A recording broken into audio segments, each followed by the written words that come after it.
Dear students, good evening. I am Arif Moinuddin Khan, Assistant Professor of English, Government City College, Chittagong. Today I will take a class on narration or speech. This is the grammar item number 7 in your English second paper.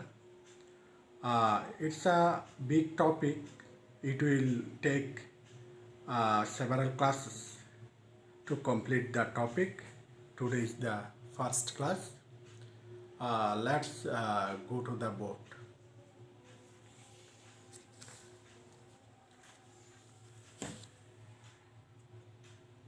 Speech বা narration, যেটার বাংলা হচ্ছে উক্তি।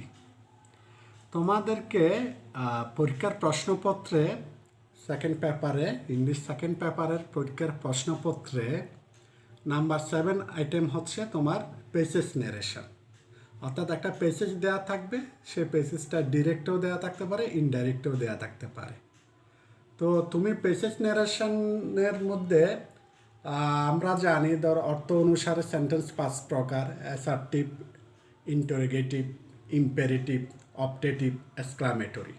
তো একটা পেসেজের মধ্যে তোমার passage narration করার জন্য যে পেসেজটা দেওয়া থাকবে, সেটাতে এই 5 রকমের অর্থ অনুসারে 5 রকমের যে সেন্টেন্স আছে, 5 রকমের সেন্টেন্সও থাকতে পারে, বা 5 রকমের থেকে যে কোনো 2 বা 3 রকমের বা 1 রকমের সেন্টেন্স দিয়ে হইতে পারে। শুধু অ্যাসার্টিভ, পুরো পেসেজটা শুধু অ্যাসার্টিভ সেন্টেন্সেরও হতে পারে, বা অ্যাসার্টিভ, ইন্টারোগেটিভ, ইম্পেরেটিভ মিলে হতে পারে।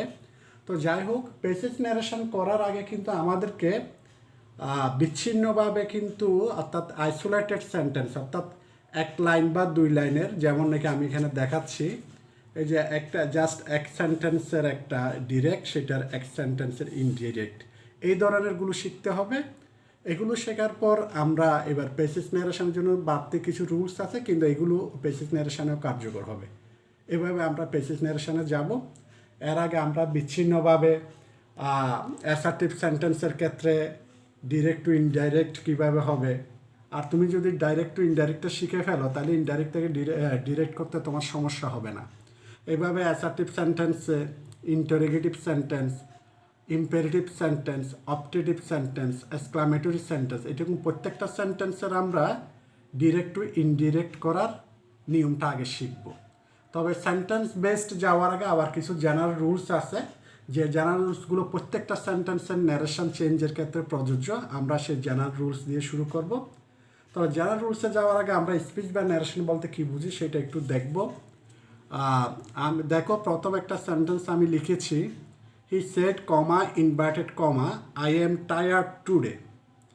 এটা এই সেন্টেন্সটাতে সেড হচ্ছে রিপোর্টিং ভার্ব, তারপর তোমার কমা ইনভার্টেড কমার ভিতরে যে সেন্টেন্সটা তোমরা দেখতে পাচ্ছ, সেটা হচ্ছে রিপোর্টেড স্পিচ। এবং সে ডিরেক্টটা ইনডিরেক্টে গিয়ে কী হয়েছে দেখো, he said that he was tired that day. এখানে কিন্তু কমা ইনভার্টেড কমা উঠে গেছে, কারণ ইনডাইরেক্ট ন্যারেশনে বা ইনডাইরেক্ট স্পিচে কমা বা ইনভার্টেড কমা এগুলো থাকবে না। আচ্ছা, তাইলে কেন এটাকে প্রথমটাকে কেন ডিরেক্ট বলা হচ্ছে? কারণ এখানে বক্তার বক্তব্যটাকে হুবহু তুলে ধরা হয়েছে। সে কি বলেছিল, আই এম টায়ার্ড টুডে, সে যা বলেছিল তা হুবহু তুলে ধরা হয়েছে। এভাবে বক্তার বক্তব্য যখন হুবহু তুলে ধরা হয়, সেটা হচ্ছে ডিরেক্ট স্পিচ বা ন্যারেশন। আর ইনডাইরেক্টে দেখো, বক্তার বক্তব্যটাকে বক্তা যেভাবে ঠিক বলেছে সেভাবে না বলে অর্থটা ঠিক রেখে অন্যভাবে বলা হয়েছে। অর্থাৎ যিনি বলছেন তিনি তার মতো করে বলছেন, সেটা he said that he was tired that day. তো আমাদের যেটা বলেছিলাম তোমাদেরকে, সেন্টেন্স ভিত্তিক ন্যারেশন চেঞ্জ করার আগে আমরা কিছু রুলস আছে, জেনারেল রুলস, যেগুলো সব সেন্টেন্সের ন্যারেশন চেঞ্জের ক্ষেত্রে প্রযোজ্য। তো সেরকম জেনারেল রুলসের মধ্যে প্রথম যেটা আসে, সেটা হচ্ছে পার্সন পরিবর্তন। পার্সনের পরিবর্তনটা কিভাবে হবে সেটা আমি দেখাচ্ছি। দেখো, এখানে লেখা আছে direct, he said to me comma inverted comma I like coffee. ইনডিরেক্টে গিয়ে দেখো, হি সেড টু আর told me that he like coffee. এখানে অবজেক্ট মি যেহেতু আছে, সেট হলে অবজেক্ট মি থাকার কারণে টু হবে, তবে টোল্ডের পরে টু দিতে হবে না। তো এখানে তোমরা দেখো, এই আই সাবজেক্টটা এখানে এসে হি সাবজেক্টে পরিণত হয়েছে। নিশ্চয়ই এটা কোনো একটা নিয়ম অনুসারে হয়েছে। সেই নিয়মটা হচ্ছে এখানে যদি রিপোর্টেড স্পিচের ভিতরে, এটা যেহেতু রিপোর্টেড স্পিচ, সেখানে সাবজেক্ট আই আছে, সেটা হচ্ছে ফার্স্ট পারসন। কারণ আমরা জানি পারসন 3 রকম, first person, second person, third person. তো নিয়ম হচ্ছে রিপোর্টেড স্পিচের ভিতরে যদি ফার্স্ট পারসন থাকে সেটা রিপোর্টিং ভার্বের সাবজেক্টকে ফলো করবে। তো এখানে I first person, reporting verb set, সেইটার সাবজেক্ট হচ্ছে হি। তো কাজেই আইটা রিপোর্টিং ভার্বের সাবজেক্ট হিকে ফলো করে এখানে হিতে পরিণত হয়েছে।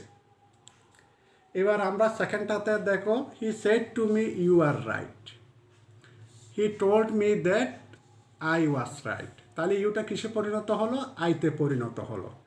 কিভাবে হলো সেটা? কারণ নিয়ম হচ্ছে এখানে রিপোর্টেড স্পিচে যদি সেকেন্ড পারসন থাকে সেটা রিপোর্টিং ভার্বের অবজেক্ট অনুসারে পরিবর্তন হবে। তো এখানে মি ছিল কিন্তু এখানে আই কেন? কারণ মিটা হচ্ছে অবজেক্ট রূপ আর মি এর সাবজেক্ট রূপ হচ্ছে আই। আচ্ছা, তাহলে আমরা কি বুঝলাম? আমরা বুঝলাম রিপোর্টেড স্পিচে যদি ফার্স্ট পারসন থাকে সেটা রিপোর্টিং ভার্বের সাবজেক্ট অনুসারে পরিবর্তিত হবে, যার কারণে এই আইটা হি হলো। আর রিপোর্টেড স্পিচের ভিতরে যদি সেকেন্ড পারসন থাকে সেটা রিপোর্টিং ভার্ব অবজেক্টকে ফলো করবে, যার কারণে মি থেকে আই আসলো, কারণ মি হচ্ছে অবজেক্ট রূপ, আই হচ্ছে সাবজেক্ট রূপ। এবার সর্বশেষ এক্সাম্পলটা দেখো, I said to him Fahim is a good boy, I told him that Fahim was a good boy. এখানে দেখো ফাহিমের কোনো পরিবর্তন হয়নি। কেন হয়নি? কারণ নিয়ম হচ্ছে রিপোর্টেড স্পিচের সাবজেক্ট যদি থার্ড পারসন হয় তবে ইনডাইরেক্ট ন্যারেশনে সেটার কোনো পরিবর্তন হবে না, সেটা হুবহু বসে যাবে। আমি আবার সামারাইজ করছি পারসন পরিবর্তনের নিয়মটা। রিপোর্টেড স্পিচের ফার্স্ট পারসন রিপোর্টিং ভার্বের সাবজেক্টকে ফলো করবে, সেই জন্য এখানে হি। রিপোর্টেড স্পিচের সেকেন্ড পারসন রিপোর্টিং ভার্বের অবজেক্টকে ফলো করবে, সেই জন্য এখানে আই হয়েছে, মি থেকে আই। এবং রিপোর্টেড স্পিচের থার্ড পারসনের কোনো পরিবর্তন হবে না, তাই ফাহিম ফাহিমের থেকে গেছে। এই হচ্ছে তোমার পারসন পরিবর্তনের নিয়ম। এরপরে আসো টেন্স পরিবর্তনের নিয়মটা দেখো। হি সেজ, সে বলে আই প্লে ফুটবল। আচ্ছা, এটার ইনডাইরেক্ট দেখো, he says that he plays football. খেয়াল করো সেজটা সেজ থেকে গেছে এবং প্লেটা প্লেস হয়েছে, যদিও বা প্লের সাথে এস আসছে, মূলত এখানে টেন্সের কোনো পরিবর্তন ঘটেনি। আই প্লে ফুটবল যেমন প্রেজেন্ট ইনডিফিনিট, হি প্লেস ফুটবলও প্রেজেন্ট ইনডিফিনিট। শুধু হি, যেহেতু আমরা জানি প্রেজেন্ট ইনডিফিনিট টেন্সের সাবজেক্ট যদি থার্ড পারসন সিঙ্গুলার নাম্বার হয় তাহলে ভার্বের সাথে এস বাই এস হয়, সেই জন্য হি এর পরে প্লেস হয়েছে। না হলে কিন্তু আই প্লে ফুটবল যেমন present indefinite, he plays football ও প্রেজেন্ট ইনডিফিনিট, কারণ আমরা জানি সাবজেক্ট প্লাস ভার্বের প্রেজেন্ট ফর্ম মানে প্রেজেন্ট ইনডিফিনিট। তাহলে আমরা যেটা দেখতে পেলাম এখানে টেন্সের কোনো পরিবর্তন ঘটেনি এই ইনডাইরেক্ট ন্যারেশনটাতে। আচ্ছা, এরপরে তাহলে আমরা কি বুঝলাম? রিপোর্টিং ভার্ব যদি প্রেজেন্ট টেন্স হয় সেক্ষেত্রে ইনডাইরেক্ট স্পিচে গিয়ে টেন্সের কোনো পরিবর্তন ঘটবে না, শুধু পার্সনের পরিবর্তন ঘটবে। দেখো আইটা হি হয়ে গেছে কিন্তু টেন্সের পরিবর্তন ঘটেনি। এবার দেখো, he will say I shall go there, সে বলবে আমি সেখানে যাব, সেটা ইনডাইরেক্ট। দেখো he will say that he will go there. এখানেও দেখো আইটা পার্সন পরিবর্তিত হয়েছে কিন্তু টেন্সের কোনো পরিবর্তন ঘটেনি, কারণ আই শ্যাল গো দেয়ার যেমন future indefinite, he will go দেয়ারও ফিউচার ইনডিফিনিট। আই এর জন্য শ্যাল হয়, হি এর জন্য উইল হয়। তাহলে দেখা গেল রিপোর্টিং ভার্ব যদি ফিউচার টেন্স হয় সেক্ষেত্রে ইনডাইরেক্ট ন্যারেশনে রিপোর্টেড স্পিচের টেন্সের কোনো পরিবর্তন ঘটে না।